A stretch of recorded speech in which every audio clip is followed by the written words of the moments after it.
Sophie Bien-Aimée, bonjour et merci de nous accueillir dans ce lieu vraiment magique des grandes écuries de Chantilly. Vous dirigez depuis 2007 le musée vivant du cheval et puis ce lieu emblématique. Est-ce que vous pouvez nous raconter un petit peu l'histoire des grandes écuries de Chantilly? Oui, alors d'abord merci d'être venu. Ces écuries ont été construites au XVIIIe siècle à la demande de Louis-Henri de Bourbon, qui était le 7e prince de Condé, petit-fils de Louis XIV, et qui fait ériger un palais pour les chevaux.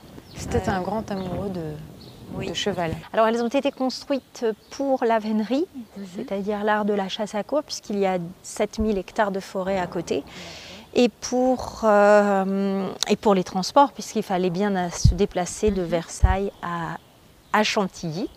Donc il faut vraiment imaginer 240 chevaux, 500 chiens de chasse, une centaine de personnes qui étaient là à demeure pour s'occuper de ces animaux. Donc ça devait être intense, plein de bruit, de sons, d'aboiements, d'hennissements, de claquements de sabots, ça devait être sympa. Alors, elles n'ont pas été complètement terminées puisque le prince est mort et donc il reste quelques statues qui n'ont pas été sculptées et un bâtiment. Mais finalement, 90% des écuries ont été réalisées. Et ensuite... Alors à sa mort, il l'a légué? Alors oui, bien sûr, à sa famille. Et c'est au XIXe siècle que le duc d'Aumale, qui était le petit-fils, le 5e fils du roi Louis-Philippe, a reçu en héritage par son parrain, le prince de Condé, ses écuries et le domaine de Chantilly, mais n'ayant pas de descendants puisque ses 2 fils étaient morts, a décidé de léguer tout son domaine à l'Institut de France. Et c'est là où le duc d'Aumale a été extraordinaire pour Chantilly, c'est que dans son testament, il demande que tout reste en l'état. Et donc on ne doit rien faire, rien déplacer.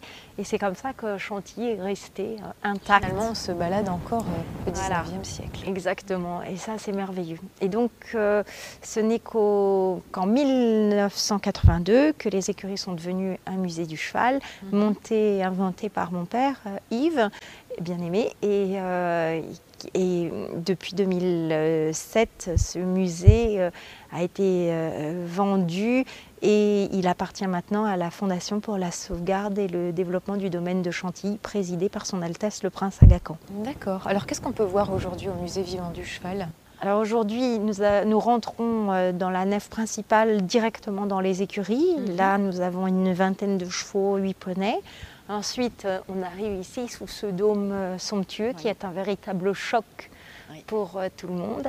Et enfin, il y a la dernière aile que nous appelons la galerie des disciplines et qui présente toutes les différentes manières de s'exprimer ou de monter à cheval à travers le monde. Ensuite, toute la partie vraiment musée est en cours de restauration. Enfin, c'est pas en cours, elle est en totale restauration. Et un projet de beau musée va naître entre 2012 et 2013. D'accord. Mais actuellement, donc, nous avons vraiment la partie écurie qui marche. On peut encore le visiter quand même? Bien sûr, oui. Puis c'est intéressant de voir comment évoluent les travaux.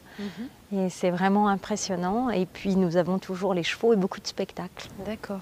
Le terme vivant, c'est vraiment un terme approprié puisqu'on peut voir des chevaux. Et je pense à un cheval qui est un petit peu unique en Europe. Alors, on a eu la chance d'avoir en cadeau Dilraj, qui est un cheval marwari. Qui nous vient de l'Inde et c'est le seul cheval en Europe parce que les frontières sont très fermées pour l'exportation de chevaux marwari. Et la spécificité de Dilraj est qu'il a les oreilles qui se recourbent comme ça en forme de cœur, c'est vraiment très beau.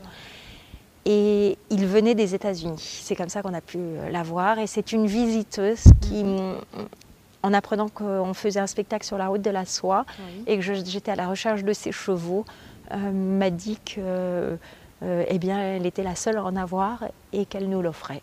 Et elle vous l'a offert? Et elle nous l'a offert. Donc c'était vraiment extraordinaire. Et cette personne s'appelle Francesca Kelly et tous les jours on la remercie. D'accord. Et le musée vivant du cheval, c'est également des spectacles? Vous avez intensifié depuis 2007 quand même Oui, le nombre de spectacles que l'on peut voir ici à Chantilly. Comment vous faites pour les réaliser, le quotidien de... Alors un cheval, ça se dresse tous les jours, donc finalement un spectacle c'est du sur-mesure, c'est un peu comme...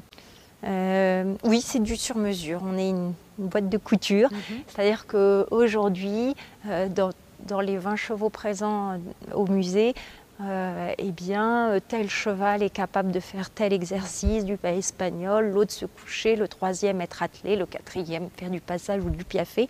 Et en fonction de tous ces chevaux, eh bien, je vais monter un spectacle pour les mettre tous en valeur.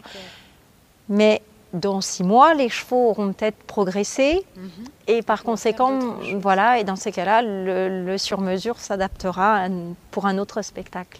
Donc c'est vraiment ça qui est intéressant. Mais les progrès avec un cheval sont extrêmement lents. C'est vraiment comme nous, vous avez les doués souples et les un peu moins souples. Donc, chaque jour, il y a une gymnastique que nous effectuons qui est quotidienne. On monte un cheval à peu près 1 heure par jour et on apprend petit à petit. Et il faut qu'il apprenne les exercices en particulier. Oui, et il y a une base, s'assouplir, se muscler, prendre de la condition physique. Donc on va beaucoup en forêt aussi pour le moral, très important. Il faut préserver le moral du cheval, qu'il ait le plaisir d'être avec vous. C'est un vrai partenaire. Donc dans le moral, il faut qu'il soit bien soigné. Bien nettoyé tous les jours, avec un bon massage quand on lui fait son pinçage, une bonne nourriture, un service vétérinaire constant, que vous vérifiez le dentiste chaque année, voire peut-être un peu d'ostéopathie si nécessaire. Donc voilà, il y a tout ça qui fait partie de la vie aux écuries parce que ce sont nos partenaires et on veut qu'ils soient heureux. Le moral, c'est vraiment important, très très important, qu'on voit des chevaux avec un beau poil, heureux de vivre.